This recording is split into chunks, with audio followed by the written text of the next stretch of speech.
Jay, what do you think would happen if we rubbed hemorrhoid cream on Tom? Maybe it'd be less of a pain in the ass.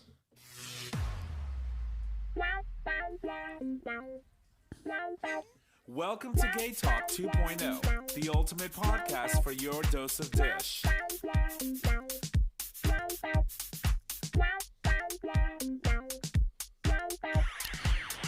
These two about to get cut today. Anyway, welcome back, ladies and gents, to another episode of GayTalk 2.0, an LGBT podcast streaming live on Digital Stream Radio, where you can access that live stream every Monday at 6 p.m. Eastern Standard Time, and you can do so by visiting digitalstreamradio.com. Oh, God. It's been a crazy week. Anyway, you got an annoying hemorrhoid nagging you in the bum? Well, stick around because today we're going to welcome back Dr. Evan Goldstein for this month's Tales from the Tail. We're going to dive deep into all of these all too common issues that people tend to have on their booty. My name is Tom. I am your host, and as always, I'm here in the studio with my friends, starting with the first one. Hey, y'all, Nick or Trish. And J-Bear, hello. And welcome you all to The Dish. La, la, la. Anyway, wow, it's been a crazy week. Yeah.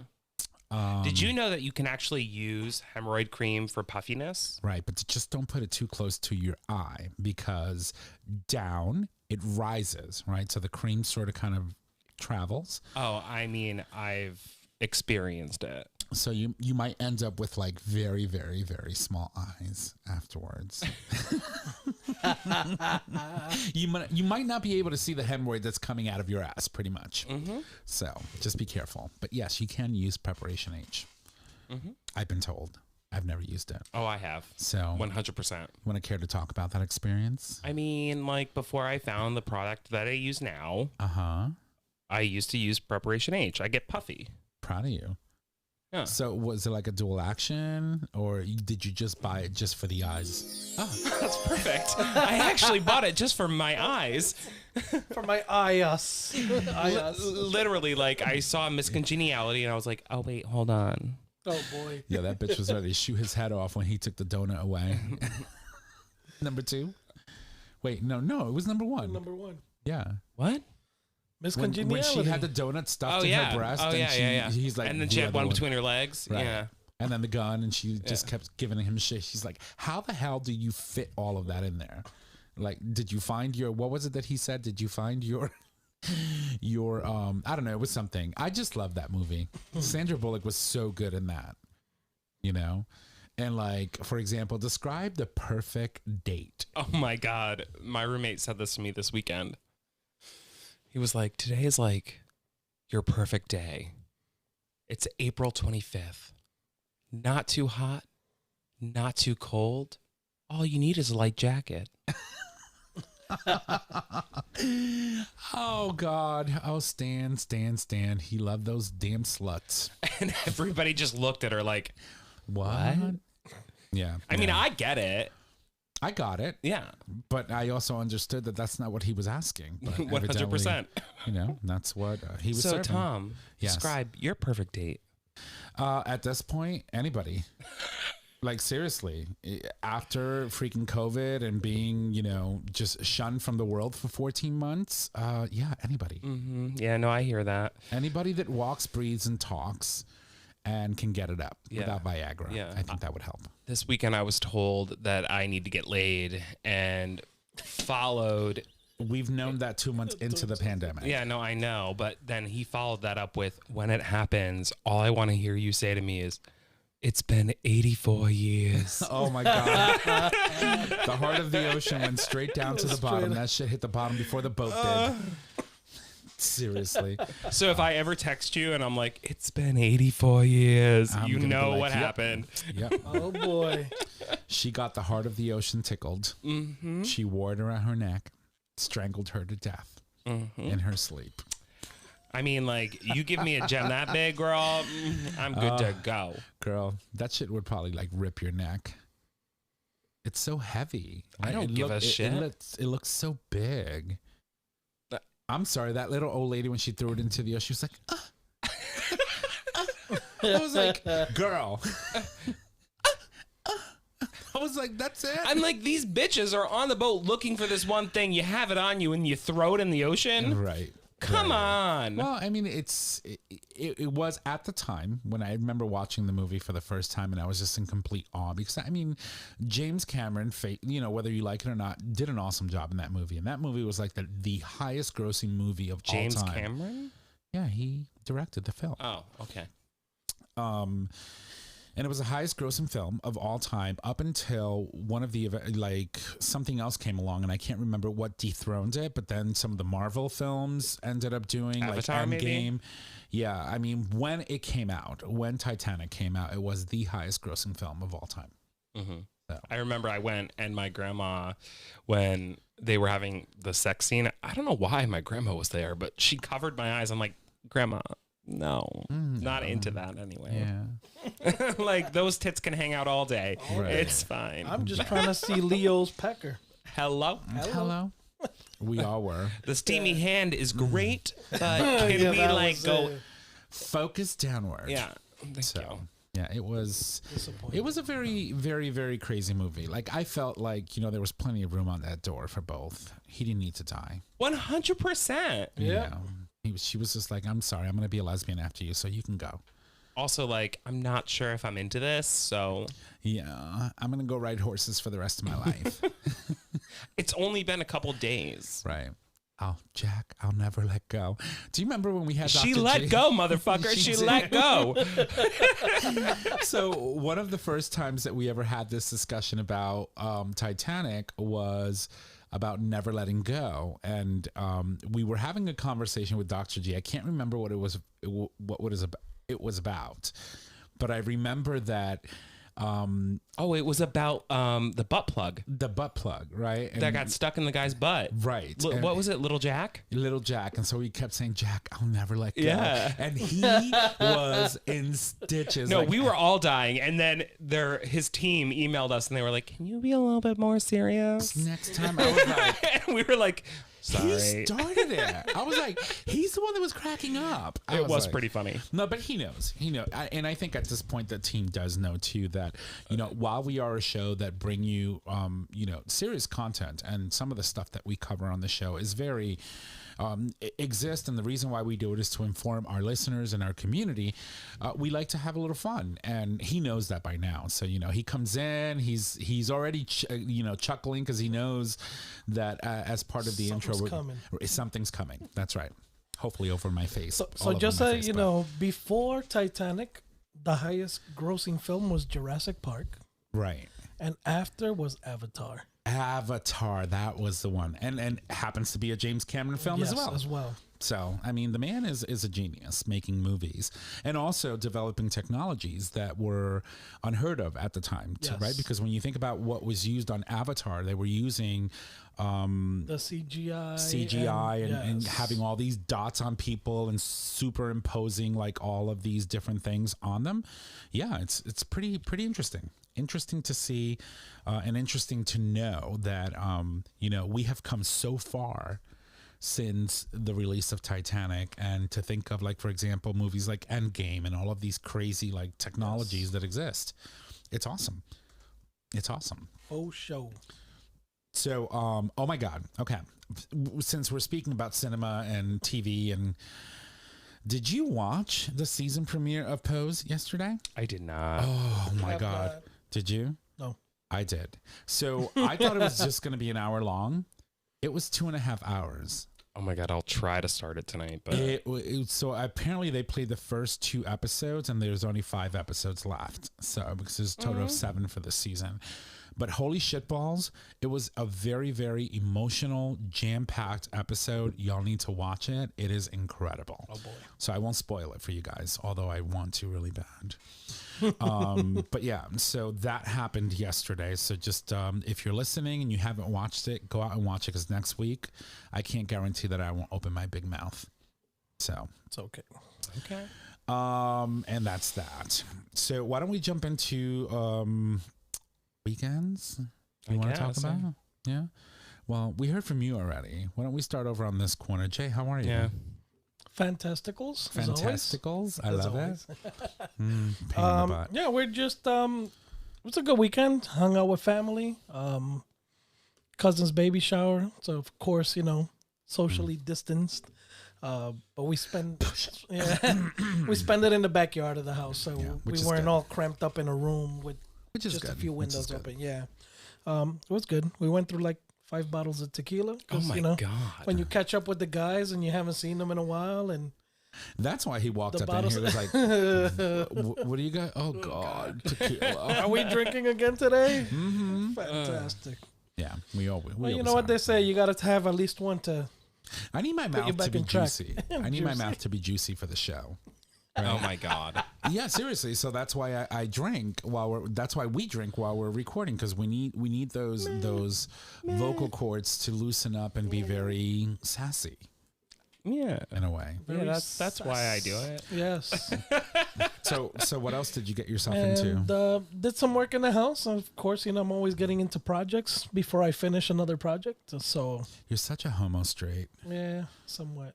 So are you. Yeah. No, but I mean, he's really a homo straight. I mean, yeah, kind of. Yeah. Eh, Like me, I'm just full blown gay that happens to be handy homo. Or my guy bitch, or whatever it is that my friends want to call me. I Whenever. don't know. I'm finding this offensive. I don't know about you. well, it's Her femininity is being yeah, attacked. yeah. She's I feeling understand. She's Yeah. in her feelings Are today. you mechanically inclined? No. Nick, No. at all? I mean, like, I can do small things like, Hang a frame? Like yeah. hold a board while I screw it in? Yeah. I mean, I hung my TV this weekend. Proud of you. Okay. Nice. She's going Hope to you get use home. the That right shit's on the screws. floor.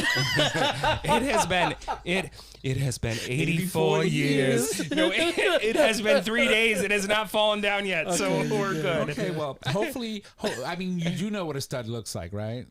No. I mean, I know what a stud is. Yeah. Well, there's two kinds of studs, right? There's the stud. Okay, we don't need this lesson right now. We don't need this lesson. Anywho. Anywho, make sure you got the right kind of stud, because I'm sure there's no man behind your wall. Fuck no, there's not. We all know there's Maybe no a few man behind. skeletons, but not men. Oh, there's plenty of skeletons, but there's no man. Lord have Believe mercy. me. Lord have Yes. mercy. It's been 84 years. I feel like that should be like the welcome for Dr. G. I'm like, Dr. G, it's been 84 years. Welcome back. Welcome back.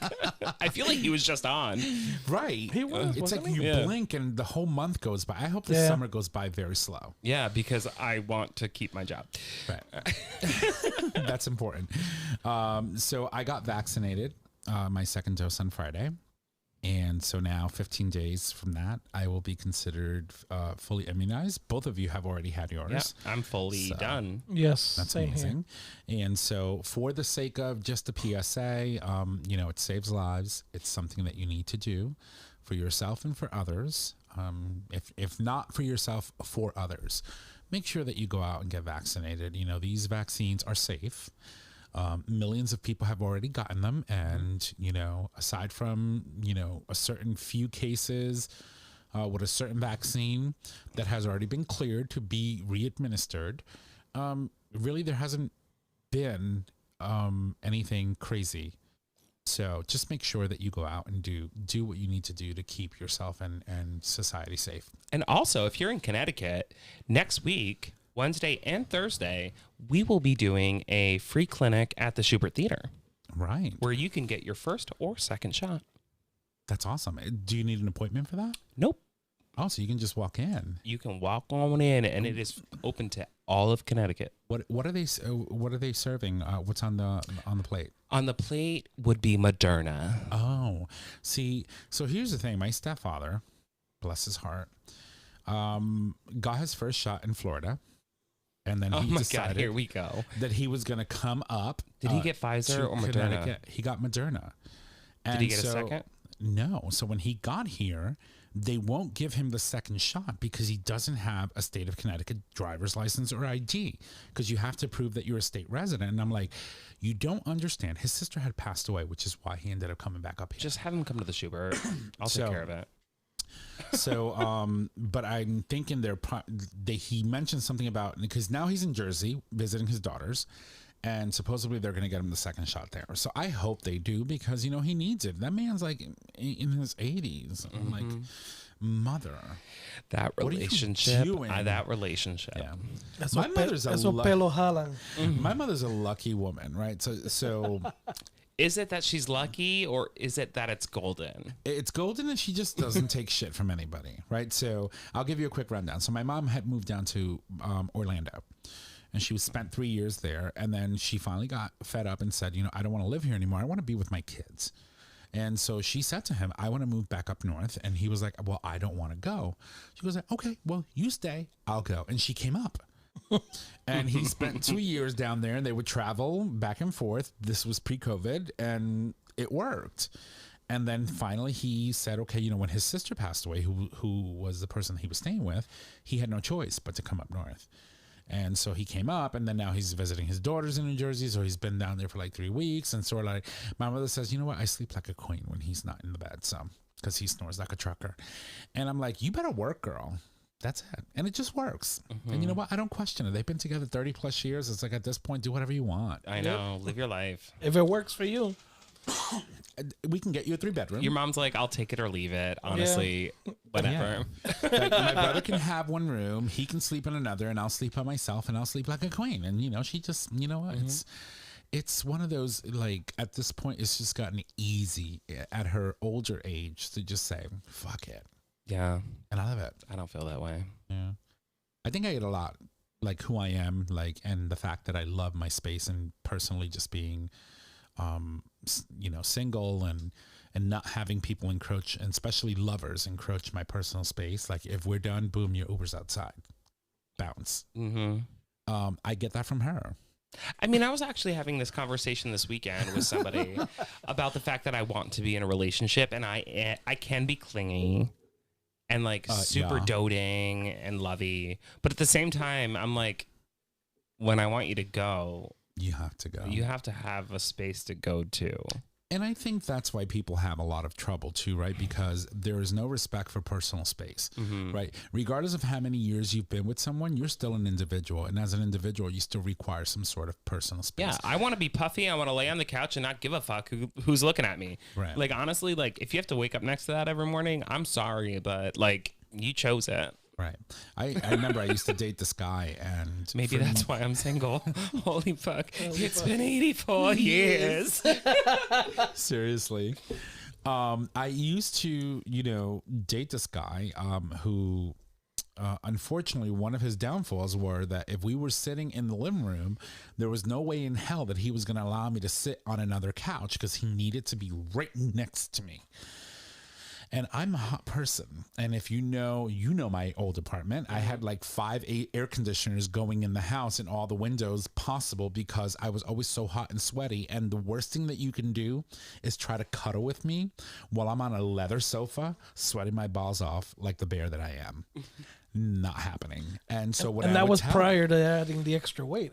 May you add exactly? Because what extra weight? Because he was a lot thinner then. She used to be a twink. Now she's a used twunk. I wouldn't even say twunk. Trunk. It's a lot. No, but you know, I'm a twunk. And then when I would say to him, I'm like, listen, can you go sit over there? He's like, but what? You don't like me? You don't love me? I was like, don't use that shit on me. I'm telling you, I'm fucking hot as fuck.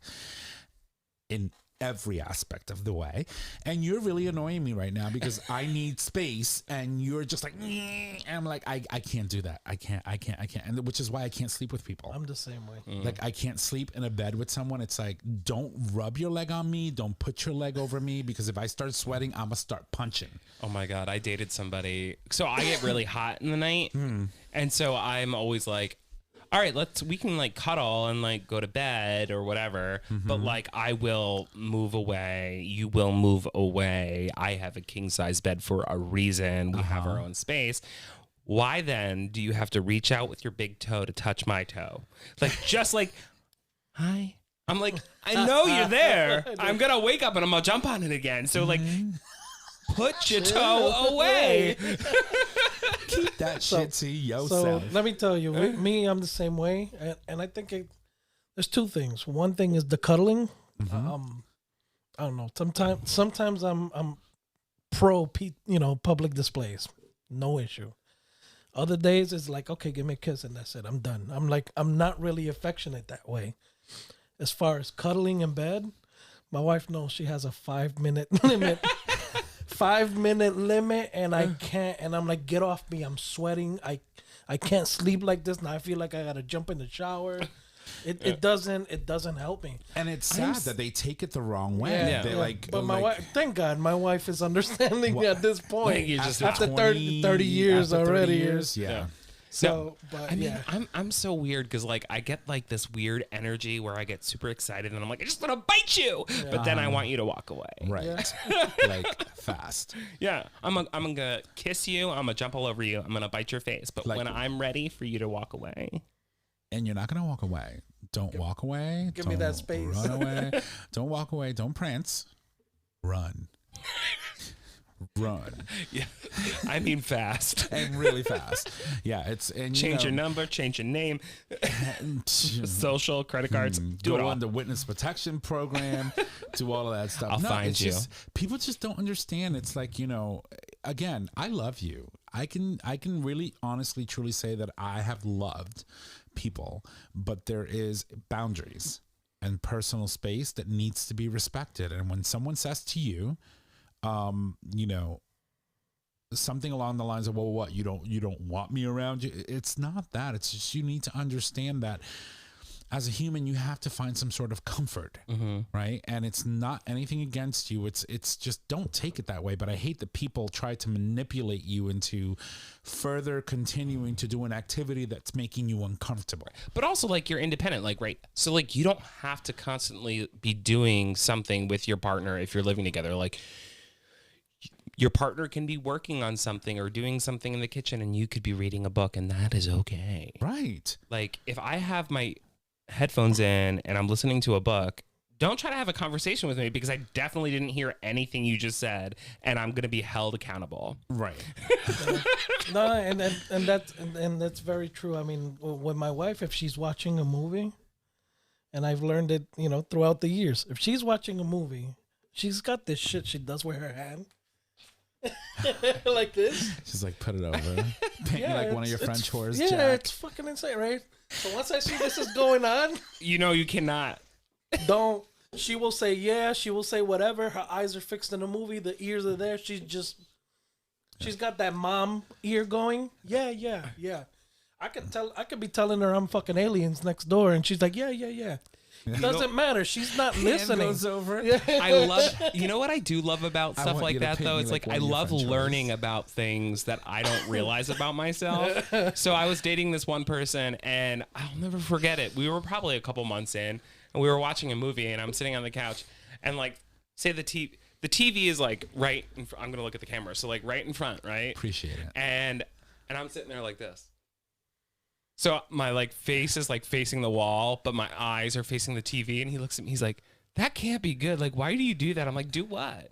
He's like, "You look at the wall, but you move your eyes to the TV. Like, it doesn't make sense." I'm like, "I don't do that." And then like 5 minutes later, I'm like, "Oh my God." Yeah, I never realized. I never realized I did that. I'm thinking maybe it's a subconscious thing that you do. You turn your body so that you're like, we're watching a movie. I don't want to talk to you. So you're like, No, I don't even turn my body. It's like my head. I'm like, it's like Jay's the TV, and I'm like this. Yeah, you're kind of faced away, but you're looking. Yeah. Yeah. It's The side eye, the side maybe eye. it's like underneath it all, it's like I'm always watching. I know what's going on. You think I'm looking at the wall, but I'm watching you. My thing is, I'm atypical guy. Minute I sit down to watch TV, hands down my pants. Hands down my pants. I don't even think about it. And I'm usually I have shorts on or my undies. But if I'm watching TV, especially if I'm in bed, and my wife's like, the kids are in the house, and I'm like, what are you talking about?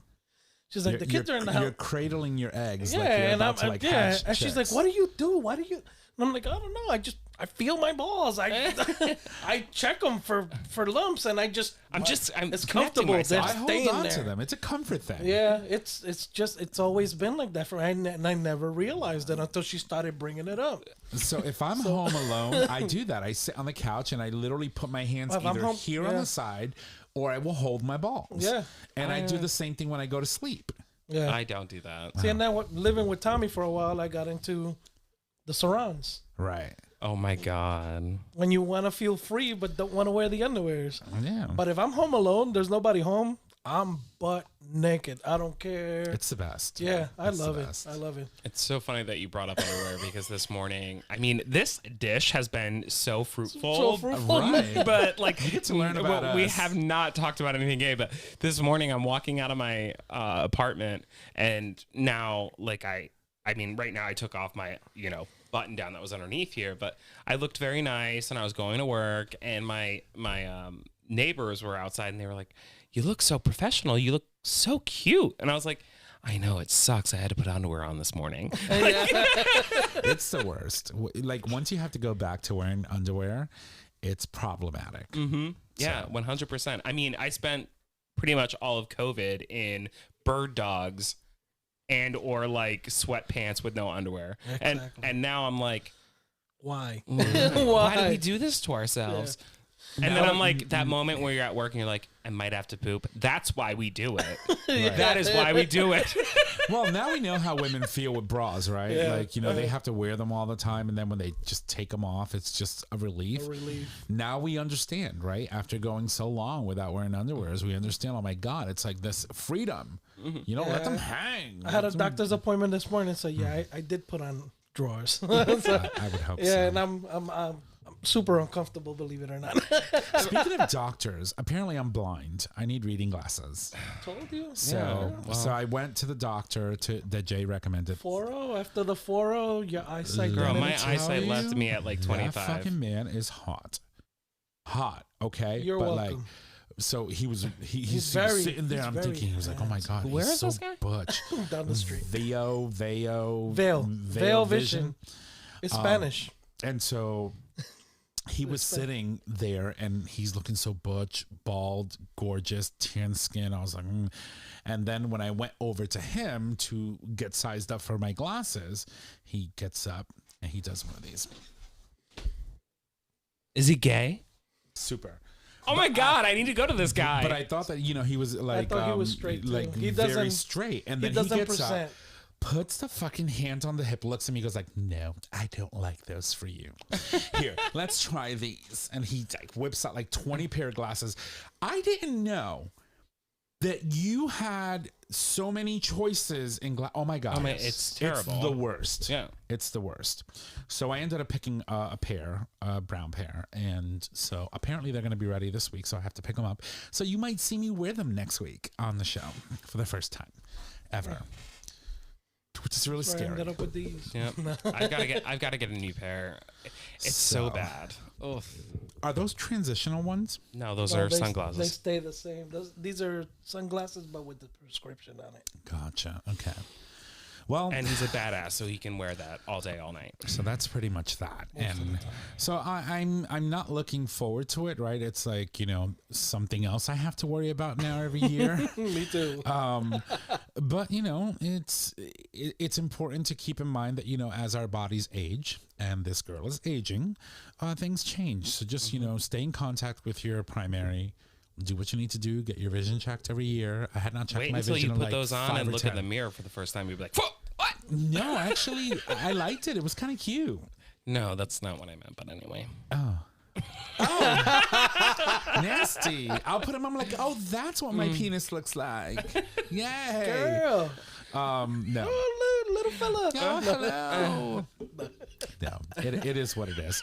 But listen, guys, I would love to sit here and discuss about our penises, our eyesight, and all that good stuff. But we do have a guest today. The incredible Dr. G is going to be joining us on the other side of this break. So obviously, we're going to leave you with some music. And when we come back, we have Dr. G with this month's Tales from the Tail. Here's some music. We'll be right back.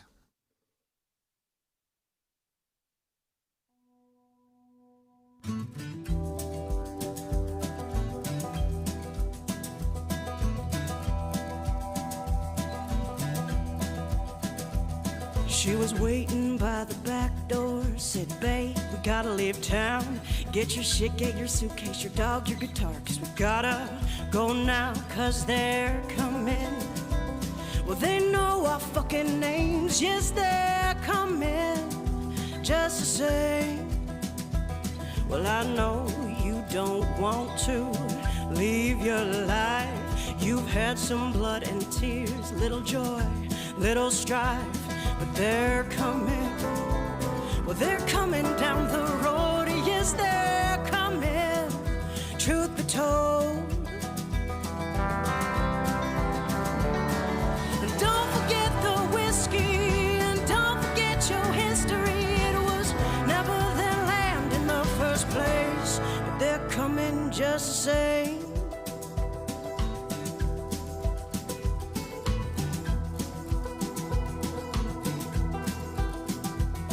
Got a knapsack full of judgment, hypocrisy, and lies. And they're talking so much hateful bullshit, they've begun to gather flies. But they're coming. Well, don't look them in the eyes. Yes, they're coming. No surprise. And with so much terror in our past, how are you so surprised it's come to bite you in the ass? Yes, it's coming. Well, it's nipping at your heels. Yes, it's coming for the kill. And don't forget the whiskey, and don't forget your history. It was never their land to sell or trade. No, don't forget the whiskey, and don't forget your history. It was never their land in the first place, but they're coming just the same.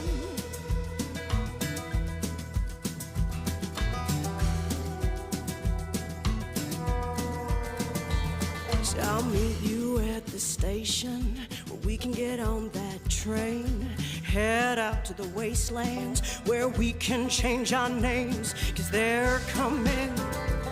Well, they know our fucking names, yes, they're coming, just the same, just the same, just the same, just the same.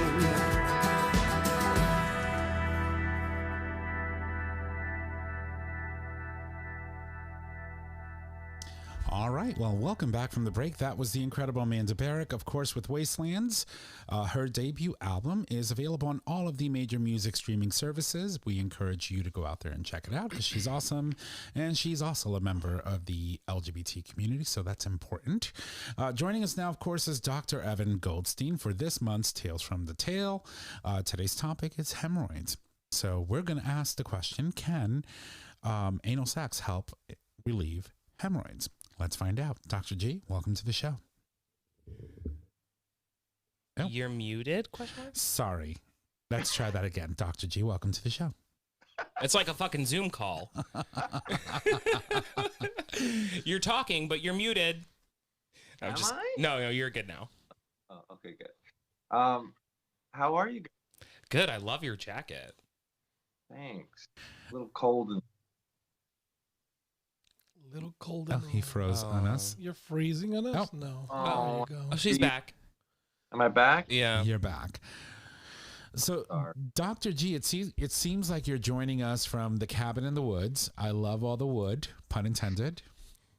So where are you? I'm in my little guest quarters just because the kids were running around like fucking maniacs, and I know you love seeing Phoenix, but I was like, enough. He's the star of our show. So how are you, Dr. G? I am good. I'm good. I'm so excited to be talking about hemorrhoids. Same. Said no one ever. I mean, at least if you're experiencing them, if you're the doctor that's taking care of them, of course, hey, hemorrhoid away. Well, this story came about more because I get so many DMs from people asking me, like, I developed a hemorrhoid or a cut, and when can I fuck again? When can I have sex again? And so I wrote the story so just people can kind of see that whether it's a hemorrhoid or a tear or something else, that it's all basically kind of the same process that I think of when I'm thinking about getting people back on the horse, you know? So, I mean, when you look at the title, though, it's literally like, can anal sex help relieve hemorrhoids? I have found that it can. Totally. Absolutely. You know, I think so. First off, let's just talk a little bit about hemorrhoids. Hemorrhoids are normal. So people think that like it's a huge, you know, it's a misnomer because realistically, we all have hemorrhoids. They're there for a reason. They're there to kind of protect the area like airbags. So if you think of shitting or sex, there's so much pressure that gets generated from that, that whoever created us put these little airbags there, and they're called hemorrhoids. So when we're ready to shit or when we're having sex, blood goes there and it actually cushions the area so that when the pressure act is happening, you don't tear anything or you don't have complications. Now, sometimes those hemorrhoids can become symptomatic where they're painful, they bleed, or the mechanism of the blood going there and the blood leaving starts to fail, and then you start getting more potential complications. But if you're thinking about pressure, if you're using toys or you're having sex, what you're doing is you're actually relaxing the muscle in that area, and then that actually decreases the pressure. So a lot of people that have like a chronic hemorrhoid issue, they're actually pretty tight. And the key is if you're dilating or you're having sex, you'll probably see that those flares of hemorrhoids will diminish. Yeah, I mean, 100%. I was dating this one guy, and I don't want to make this about me, but Do we not always? It's been 84 years. it has been 84 years. But I was dating this one guy, and literally after a couple weeks of having sex with him, I looked at him one time, and I'm like, I think you healed me. And he was like, what are you talking about? I'm like, this is gross, but like, I had a hemorrhoid, and it's gone, and my butthole feels great. So in this particular story, he Wait, just, hold on a second. So what? So besides that, why did that end? Why did what end? My Right. relationship or Yes. oh honey, how much time do you have? Do you want that story? You want that story right now? Have you ever heard of Michael Alec? No, who is The it? Club Kids, you know, the movie. Oh, yeah. Got it. Okay. And there was a movie made about him. Yes. Anyway, so we ended up sort of splitting up because he was talking to this Michael online. And anyway, we broke up. He started dating this guy that just got out of jail. And I'm like, really? You went from me to Michael Alec. Great. Makes me feel wonderful. Wonderful. So that's why it ended, and that's why I never went back for the, D. But I can tell you, you'll never Hemorrhoid forget the relief. name. What? You'll never I forget the said name, Michael. for the Alec. hemorrhoid relief. I know. That's what I've been thinking about, but like at the same time, like through everything that he's been through, he's, collected a few things along the way that I don't want. So Yeah, so you moved on from it. So my thing is though, are you sure it was a hemorrhoid though? Because I mean, you are self-declared that you have a meat minced butthole. yeah, I mean that was a joke that we have let I know. ride out, but Yes, I'm sure it looks perfect, and his hole is great. But I think the key is that, like, let's say you're not getting his dick. You can use toys, you can use dildos, you could self-explore and play, and you'll start to see that it'll do just enough to get you so that you don't have these hemorrhoids be an issue. So in regards to the hemorrhoid, so you could have a potential sexual partner that could help alleviate the pain of a hemorrhoid. But if it's inflamed and it's causing you pain, what do you do then? Well, I think the story of this guy was that he was taking a big dick and he loved it. And it's not his primary partner. His primary partner was flying in for the weekend, and he needed to be in tip-top shape for him because I guess it's that type of a relationship where he's kind of funding his life. And so he needs to perform on certain, Oh, I know this guy. say it again. I'm just kidding. Go on. So basically, he's just making sure that you can't whistle while you work. Yes. So, Right. but they do have an open relationship and they're accepting of that. But clearly, the timing of this hemorrhoid was the limiting factor. So, I've known and worked with him for a while. He reached out, sent me a picture of this like huge grape. He didn't know what it was. And it was clearly a hemorrhoid that had surfaced. And they're painful and they're limiting. And obviously, he was concerned because he needed to perform a week, about 5 to 7 days after the picture was sent to me. So, when you think of hemorrhoids, two things that there's definitely more things that can happen, but the two main are pain and or bleeding. And you'll get swelling in the area and it looks externally. Some people it's really small and it's like a pea. Others it could be like a grape, or I've seen huge ones. And it's just the clot, the blood that goes there clots under the skin. And it can be quite painful, quite irritating, and or limiting. Mhm. And most of them do go away if you're doing like Epsom salt baths, if you're using a steroid cream or over-the-counter preparation H, making sure that your shits are super soft and easy, you're not pushing too much. If you're going to the gym, try to do a little bit less squats, kind of kettles, like a little bit less gluteal work for a week or so, just to kind of get those pressures to settle down. Also, I find like Advil or Motrin or any of those NSAIDs will break up some of the clot. But you just got to be careful because if you're bleeding from the hemorrhoid, those may make you bleed a little bit more. So just be conscious of that. So when you think of hemorrhoids, you think mainly you think of like something hanging out of your butt that you can see, but you can have internal or external. How do you know if like you have an internal hemorrhoid, like if you can't see it? Yeah. So some of them, like the people that love to bloom, right? That rosebud type of thing. That is the prolapse of these kind of internal and external hemorrhoids coming in and out. So some internal hemorrhoids are prolapsing where if like after a shit or let's say you squeeze and kind of bear down, you'll see that comes out and you're able to appreciate that. But sometimes you don't. You're right. And what the symptoms are basically bleeding. And with that, most internal hemorrhoids are not painful. So someone's like, I take a shit and then I bleed and it bleeds like stink and I can't get it to stop, but it doesn't hurt.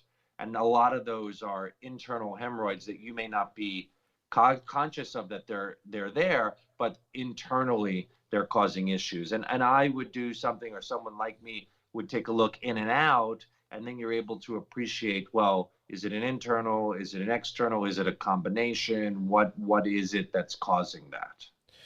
Right. So when you have an internal hemorrhoid versus an external hemorrhoid, the way I'm like envisioning it is like you clip it and like, I don't know, like put it back if it's external, but like if it's internal, how do you address it? So a lot of people that I see get rubber banded, where they'll put basically a rubber band on the base of it so that it falls off, and then it's gone. Now the issue with rubber banding is that a lot of times it's not a painful thing. You'll feel some pressure in the area. If it's done correctly, it shouldn't be painful.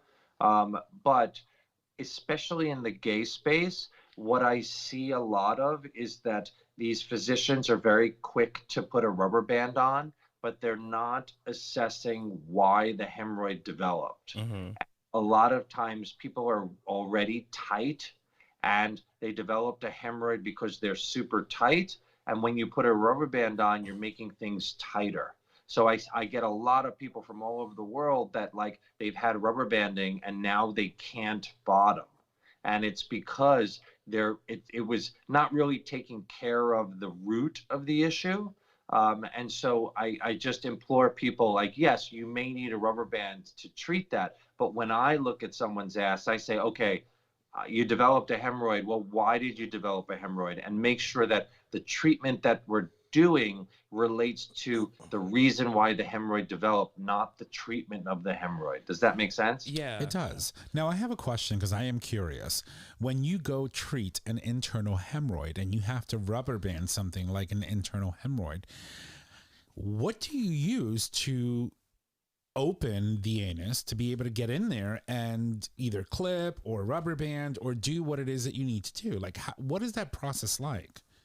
So there's an anoscope, which is basically a clear, I guess it's like a butt plug, but it's a smaller butt plug, but it's clear.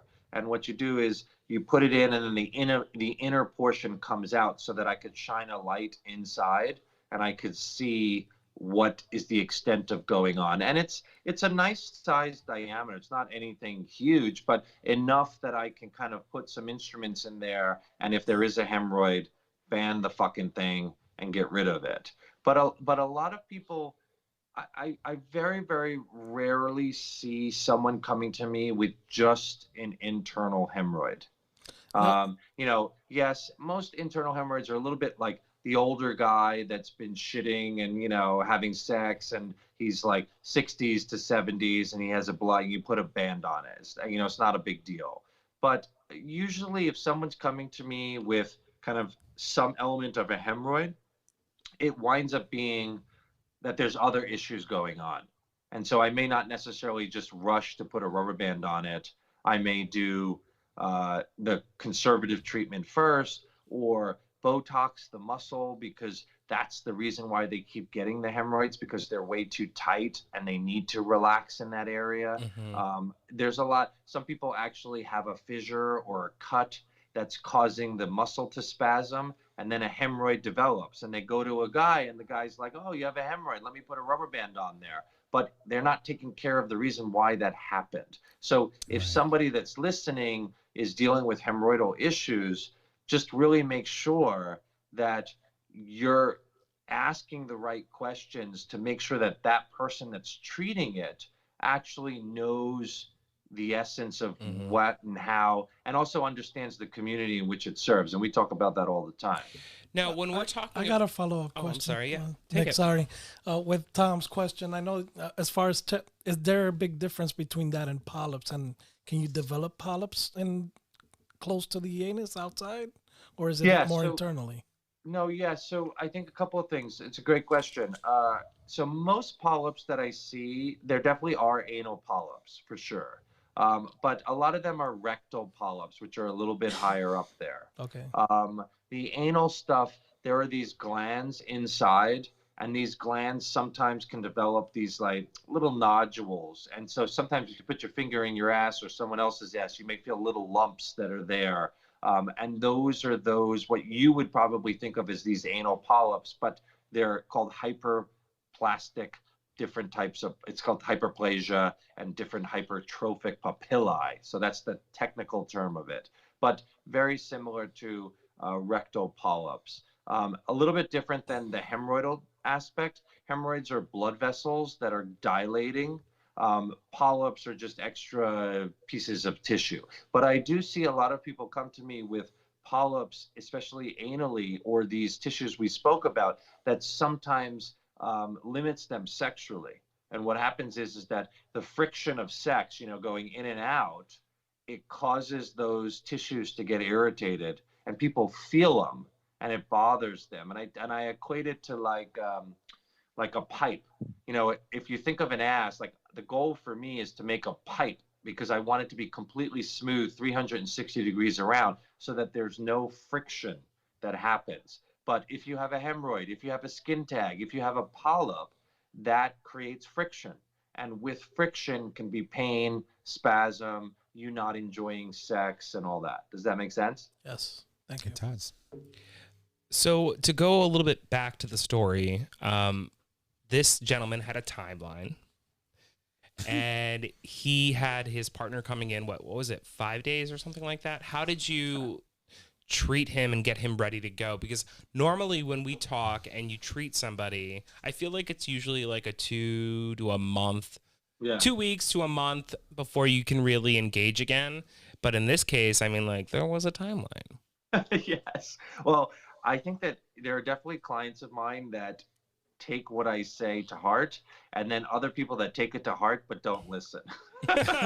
and and the reality is that I knew that this person was gonna take his partner's dick regardless. So the key for me was like, okay, how do we make sure that we're not doing something surgical, right? Because if I did something surgical by removing the clot or removing the hemorrhoid, then 2 to 3 months before this kid's having sex again. So the key was Advil, steroids, baths, kind of sitz baths, and working with it to hope that it got to a point where it wasn't going to be as troublesome.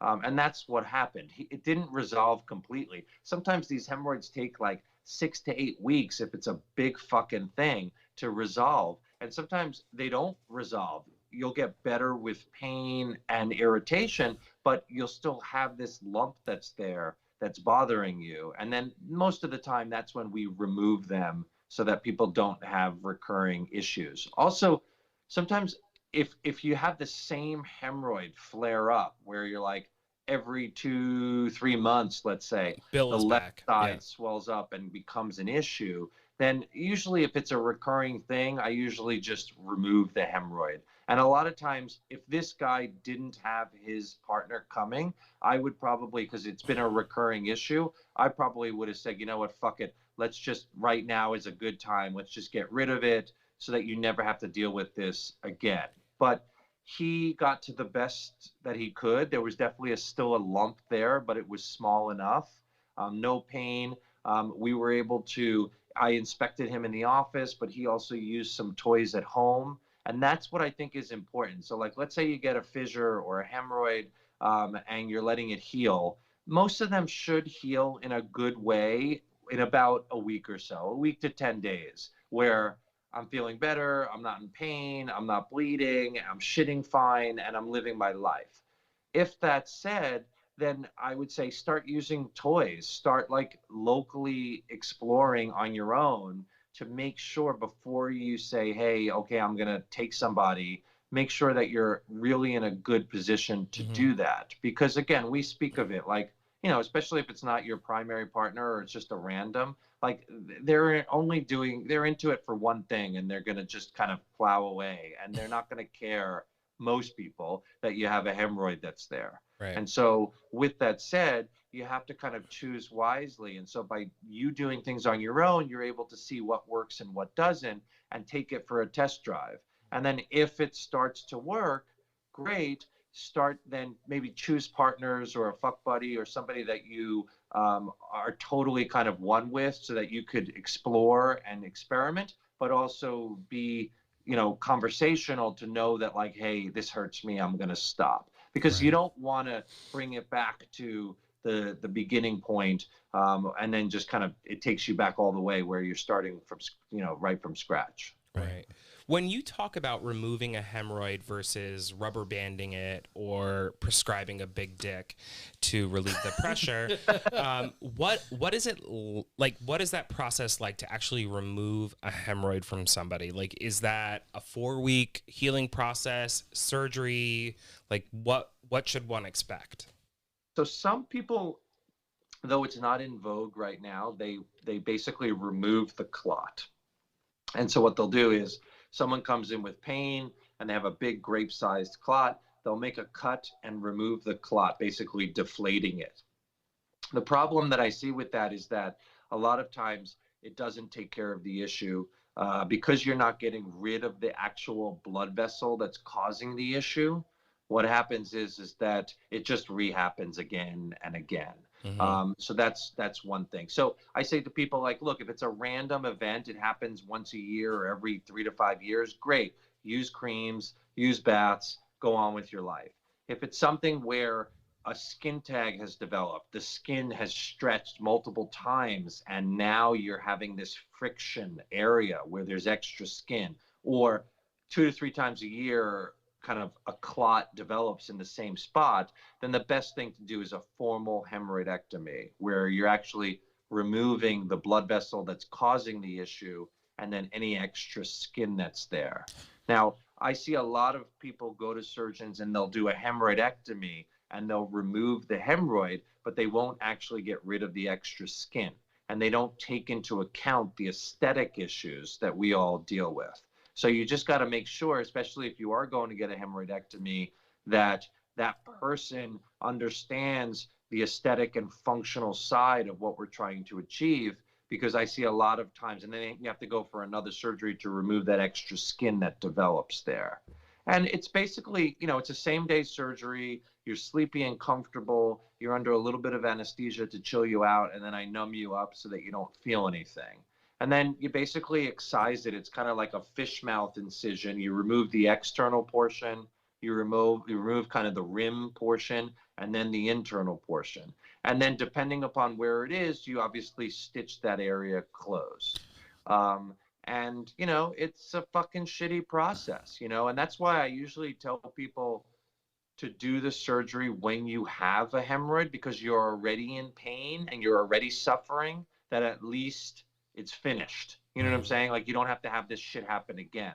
A lot of people let the hemorrhoids settle down, and knowing that it's the same one that keeps happening, and then they feel really good, and then we have to operate again, and it just becomes this vicious cycle. Right. Most people, 3 to 5 days on pain medicine, 1 to 2 weeks Advil, Motrin, pain when shitting.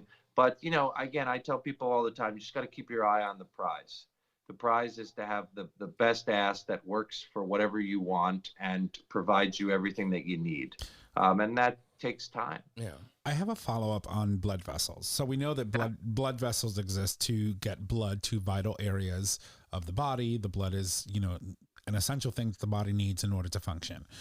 When you say remove the blood vessel that's causing the issue, by removing a blood vessel that's delivering blood to a specific area of your body, are you depriving any area in the anus from vital blood that it needs to continue? Is there side effects to removing blood vessels from someone's anus, or any blood vessel at all? So it's a great question. I think a couple of things. When you're removing a hemorrhoid, you're basically removing the vein, which is not the feeding blood vessel. So the feeding blood vessel brings the blood to the area, and then it goes through all these small little capillaries, and then it pops out onto the vein side. And so you're removing the vein side. So it's a little bit different, but the ass itself is so vascular. There's so much blood vessels everywhere. That's why it heals so well. And it's very similar to the face. When you see like kids or get like a major scar and then the scar heals so well that you never see the scar, it's similar anally. Because there's so much blood vessels there, you're not going to miss it if I remove it. You wouldn't even know that it's gone, other than the fact that you're not having this recurring kind of ailment happen. Does that make sense? Yes, it does. Yeah. Now, are you running any deals right now, like for removal of hemorrhoids and like a complimentary bleaching? So most of the hemorrhoid treatment, I'd say, all of them fit under insurance-based work. So with that being said, insurances cover it. They cover the tag. They'll cover my aesthetic surgical perspective. Now, a lot of the bleaching stuff we can accomplish with creams too. And so some people, what we'll do is like post-surgery, we'll start using a cream that helps not only with the scar tissue, but also the aesthetic piece of kind of bleaching and lightening. And I tell people a lot of times, like, using the cream is a good segue to start with, because a lot of people are able to get the shades that they want without having to go for the crazy amounts of peels and or laser. Mm-hmm. But we're always running specials, that.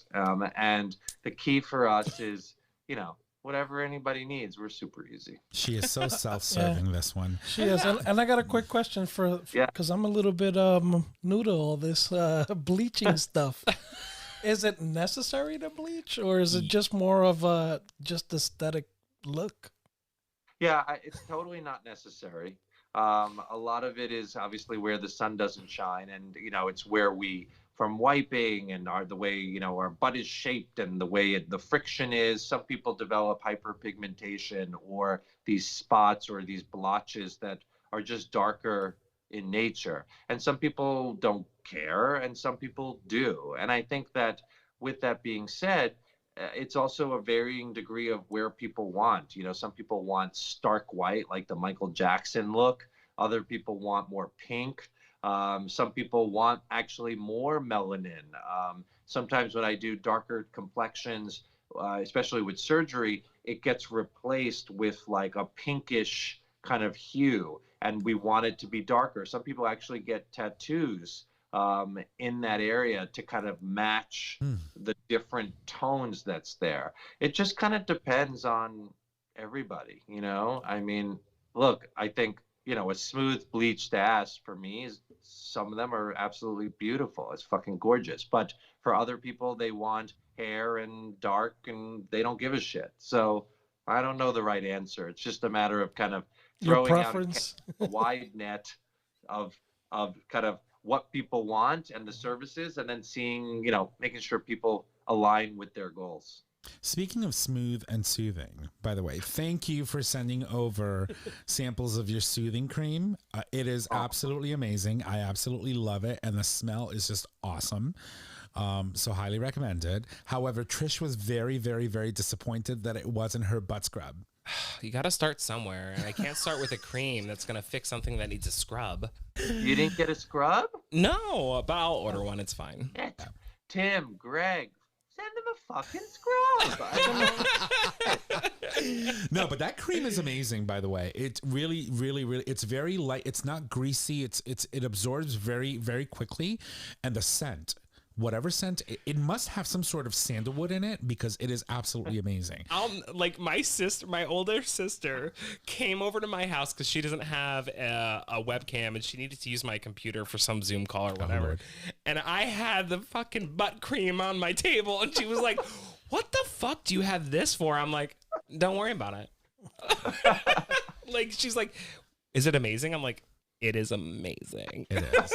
It is. So you could actually tell her that it's a butt and body, and you could use it all over. But the cream that we specifically made was exactly that. Fast on, fast off. You want it to be super absorbed in the right way. You want it to do its thing, smell great, help rehydrate and nourish, but you really want it to dry because that area is already wet, moist, and just kind of always getting moisture. So you got to really be careful. And that was why we specifically use this as kind of like a first aid cream. Some people use it with hemorrhoid treatment. You can use it post-sex. I like it before and after just because the scent itself is great. And all the ingredients are ingestible. Obviously, we don't, want you drinking the whole tube, but like if you're going back there and kind of licking and playing, it's fine. And so with that, it was like trying to bridge that scientific what I want to put into it to now putting it into mass production. And I'm super excited about it. Well, I can tell you the product works. It's awesome. It smells good. And there's got to be a scent of sandalwood in there. There's a couple of stuff in there. Yeah, it's actually my partner's asshole. It smells exactly like that. Well, I'm coming over and I'm going to rub my entire body in it. I'm just going to indulge because it smells very good. So thank you for sending us those samples. They're amazing. So my one last question for you. I know we sort of covered it in the beginning, but when we talk about actually taking a dick and like feeling like having your hemorrhoid feel better, can it actually heal it? Does it actually heal it, or does it just like relieve the pressure? I think a combination of things. One of the things that it can do is, that clot we spoke about, just the friction of it's like a zit, right? Just from going past it, what can happen? It breaks up that clot. So that's one thing. Obviously, if it's so much pressure and so much trauma from the sex, it can make things worse, right? It could break down the skin. It could cause bleeding. So you got to be really careful. And that's why using the toys, is really great. Also, we speak a lot about certain toys and lube shooters and making sure that everything is really, really lubricated to take what you need. But yes, using that helps. But I also think probably more of the help is that it relaxes the muscle. Yeah. Because what happens when you have a hemorrhoid is the muscle spasms. It gets so much tighter, and that's why people feel pain. They can't shit the right way. It just becomes an issue. So if you're using a toy and or having sex, what you'll notice is that relaxation, the spasm of the muscle relaxes, and now you feel that relief. So a lot of people, that are not familiar with Future Method and what the line does and what it was created for. There are people out there that may use water to clean themselves out and get rid of a lot of vital, things that should be in your anus. It gets rid of them when you do things like that. Do you think that when you're using things other than something that should be used inside the anal cavity to cleanse out before sex could lead to irritation and potential development of hemorrhoids? And is your pH balance formula created to circumvent that? Yeah, so I think that was the impetus of why I started Future Method, was because I started to see people coming to me over and over with the same issues, whether it's STDs or a new onset of HIV or hemorrhoids or fissures. And I started to kind of analyze sex, and I said, well, wait a second, how are people actually preparing for sex? And a lot of people were, and we speak a lot of overdouching, but that overdouching comes with a lot of people using water. And so what happens is that when you're overdouching, when you're using water, you're actually getting rid of all of the vital internal secretions that are normal and should be there. And the irritation that happens from all of that distension actually causes hemorrhoids to flare. And so what I see a lot of is people will say that they douche, and when they're douching, they feel swollen, or they feel dry and swollen, or they're like, then sex is not pleasurable. And so you wind up creating so much irritation that the muscle spasms, the hemorrhoids flare, and you guys start seeing the same patterns, right? In everything, whether it's a fissure, whether it's a hemorrhoid, there's only skin, muscle, and these veins and blood vessels. So there's only so many ways that the ass can actually manifest from some of these complications. And so we started first with understanding that we need to change the scientific approach to sex. We need to kind of bridge that gap and start educating people. But we also need a product that's not just your standard lube or your standard bulb that nobody actually cares is harmful. And so, it could be the greatest of packaging and it could be the greatest of a brand. But the reality is that there's no scientific rationale. It's just purely sell, sell, sell. And so the goal for us was, well, wait a second, why don't we create a brand that's all about positivity as it relates to communities, specifically, obviously, the gay and anal community, but also to say, how do we now have products that support it, that are pH balanced, that are able to be used in a right way, minimizing complications and educating people the right methodology to do that. And then we started that first with the anal douche. Then we said, okay, let's work with after sex using like anal exfoliant to clean and rehydrate and polish. And then obviously a lotion to kind of get you back into the groove. And then we're launching another product that's coming out soon. I can't go too crazy on yet, but super excited. It's going to change so much locally in the anal region. It's going to be awesome for the community. Is it going to be like to go bleaching kit or?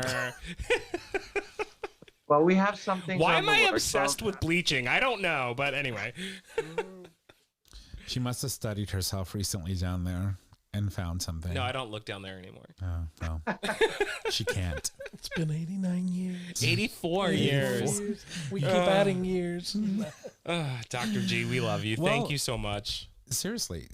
I think, the wealth of information that we've gathered in this episode, I'm sure will help a lot of people, first and foremost, learn how to identify some of the underlying issues that they have, and if they feel something, the best practice is to reach out to someone who knows, someone like yourself, someone in your neck of the woods that are experts in being able to take care of gay men, especially when it comes to anal sex. All you need to do is take a hole pick and DM Dr. Chi. That's right. I get a lot of hole picks, it is what it is. But, I think it's a global issue. And the lack of resources specifically on the medical side and the surgical side. I mean, every day I just Skyped from Poland to, Australia, and it's all the same issues. Just unfortunately, the lack of providers that provide the care that people need. So I think the key is to empower everybody to understand their own bodies and understand what can happen. How do we prevent it? But if they do happen, how do we treat it and create a good protocol for everybody so that now it becomes more kind of wide open, pun intended. People looking to get all that landmass taken care of from the land down under. You also need a TED Talk, like ASAP. Like, seriously. Well, anyone that's listening that can host a TED Talk that gets me in, free anal bleaching for you. All right, she'll be in the I'll audience. take care of it. I got it. Well, Dr. G, as always, it is truly amazing to have you join us every month, because you are, like I said, a wealth of information, and what you do is for our community. We truly appreciate it. All right, ladies, enjoy your evening. Oh, we will. It's been 84 years for her, so we're trying to figure it out. You remember Jack? Never let go. And we'll speak to you next month. Any questions? And please tell the listeners, get a little bit more active. Are people actually listening to your fucking show? No, they don't. We all, our 3 listeners, it's usually the case. Just 3. Just you 3? Just us 3, right? We sit here and listen to our own show. Imagine that. All right, guys. I love you much. I'll talk to you soon. Right back at you, baby. Bye, guys. Bye. All right. Well, from the land down under, meaning the Long Island area, New York area, that was, of course, Dr. Evan Goldstein with Bespoke Surgical. You can visit bespokesurgical.com for more information on how to get in contact with that great doctor. We will have all of that contact information on tonight's post, along with the link for today's article that we were discussing. Yeah, I love him. He comes on, that smile just makes you but feel are good. people fucking listening? Write in a goddamn question for Dr. G. But we had one, and we sent it over. You remember the guy that said that he was like, we had that. his prostate was stimulated But, so let's much do more. that he was just gushing liquid when he was like aroused. And that was such a good conversation. Yes, it was. And Yes, it was. that's what I want to hear more from our listeners, and email us. Right. We're not going to say your name. We're not going to divulge anything you don't want us to. You can even create your own separate Gmail account with a fake name if you need to. Right. Just email us and let us know what's going on in your life, because Dr. G wants to let you know how to take care of it. And I will tell you that that interview developed into a very nice friendship with this individual who we had on the show to talk about that experience. He actually came on the show and talked about it. And it's just wonderful. It's amazing. So anyway, yes, please let us know. All right, so I was going to mention something earlier in the first half, but we got sidetracked and started talking about, things that happened 84 years ago.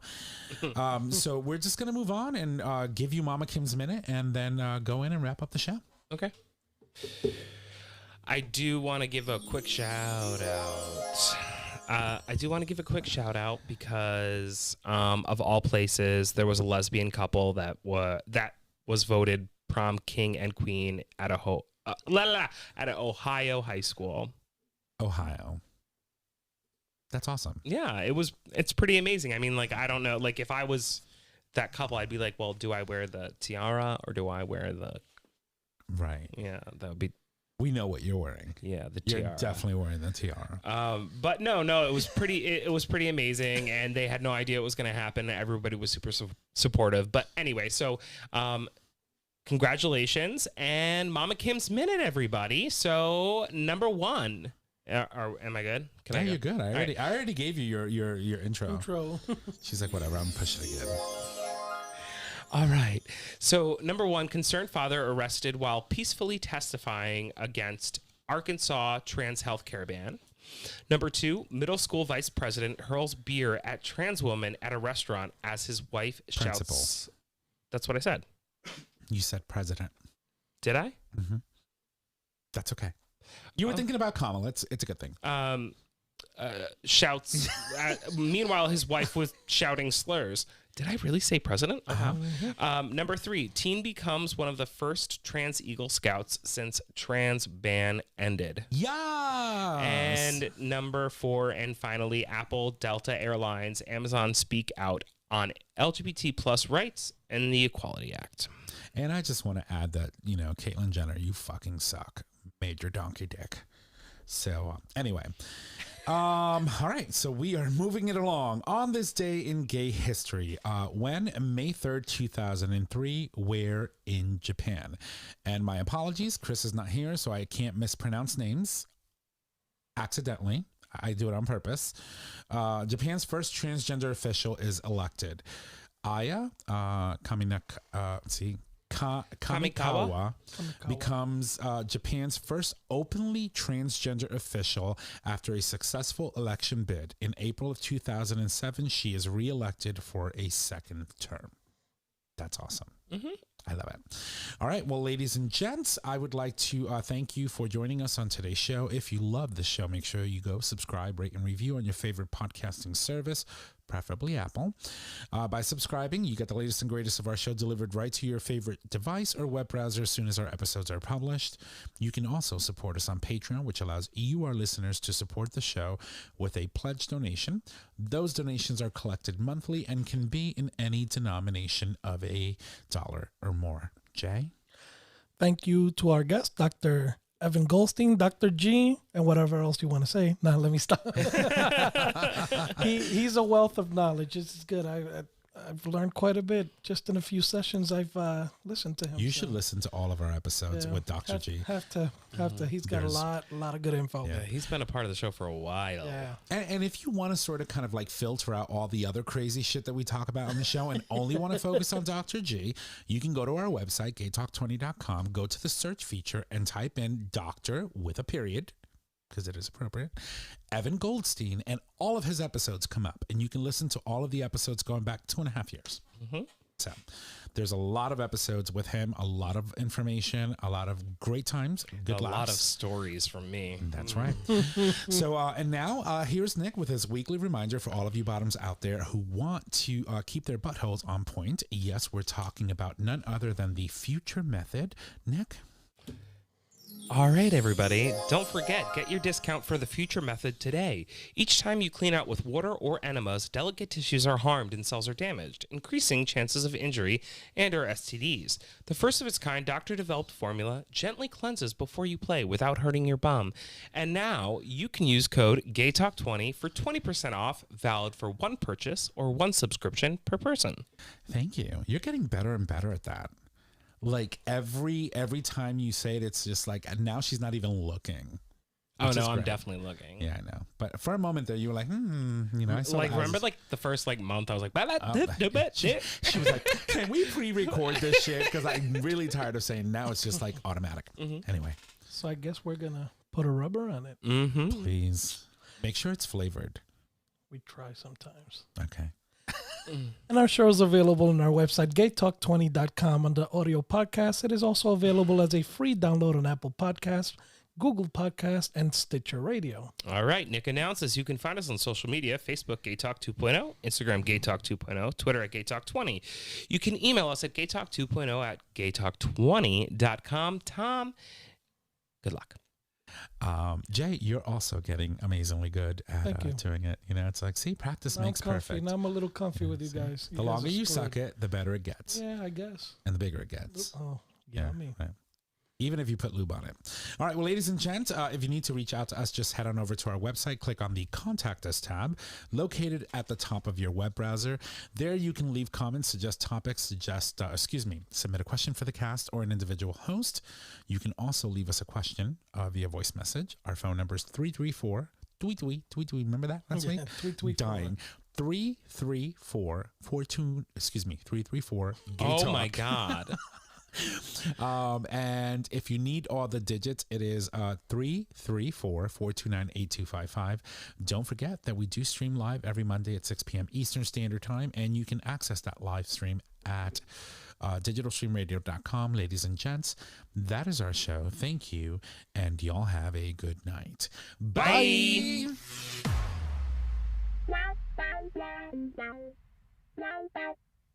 Thank you for listening to this episode of GayTalk 2.0. Tune in next time for more dish.